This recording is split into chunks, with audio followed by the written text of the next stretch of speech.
Seja muito bem-vindo ao IMC Estudos. Começamos agora com o módulo Mandarim, com o estudo propriamente dito da língua, com exemplos, na qual o estudante será possível começar a falar algumas palavras em mandarim e entender melhor sobre essa língua tão fantástica. Primeiro é necessário ressaltar uma característica muito importante do idioma mandarim. A língua mandarim ela é uma língua tonal. Isso quer dizer que ela é expressa em tons. Fazendo um paralelo, no português também temos tons, quando nos utilizamos, por exemplo, de acentos gráficos, mas essa utilização de regras para a colocação de acentos gráficos diferencia porque torna tudo mais fácil, tudo mais assimilável. Há tons também em outras línguas. Há tons também no português na entonação, por exemplo, de certas frases, dependendo se a frase for afirmativa, interrogativa ou exclamativa. Só para comparar, há frases em português em que as palavras não mudam de ordem e a entonação decidirá se a frase é uma simples afirmativa ou se é uma pergunta. Quer um exemplo? Tente falar a seguinte palavra de diversos modos e veja como soa diferente.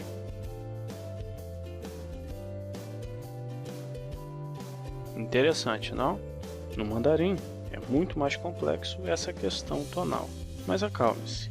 O mandarim não é de longe a língua tonal mais difícil que existe. O taiwanês, por exemplo, tem 7 tons e o cantonês 9. O mandarim possui apenas 4 tons e um neutro. Vamos a eles? Vamos fazer uma sequência de linhas horizontais, designando as mais acima como mais altas e as mais abaixo como as mais baixas mesmo. Imagine como se fosse uma partitura de uma música. O primeiro tom, conforme vai aparecer aí, ele é um tom alto e contínuo. O segundo tom é um tom crescente. Ele começa na metade e vai até o topo. É como perguntar-se no português frases como o quê? Hã? Hein? Perceba que a forma de falarmos começa com um tom mais baixo e sobe. Hã? O terceiro tom ele começa mais baixo que o segundo. Ele desce até a base e repentinamente sobe. É o tom mais fácil para o estudante no início aprender, porque ele é muito diferente de qualquer tom no português. O quarto tom é decrescente. Ele começa lá no alto e cai muito rapidamente. É como uma exclamação no português, ou um xingamento. Por fim, temos o tom neutro, também conhecido por alguns como quinto tom. Ele não tem entonação e é sem ênfase, é diferente dos outros nesse sentido. Então muitos estudiosos não consideram ele como um tom, mas apenas como uma forma de se falar sem tonalidade. Apesar de essa última parte ser alvo de críticas de muitos outros estudiosos também. Vamos a exemplos dos tons falados. A palavra ma, ela pode ter qualquer um desses tons, e veja o quanto que ela muda, dependendo de qual tom for adotado. Por isso é importante aprender os tons corretamente no mandarim. Do contrário, ao falar uma frase em mandarim, você poderá trocar o tom e aí trocar completamente o sentido da frase. Temos um exemplo. No primeiro tom, ma se fala deste modo.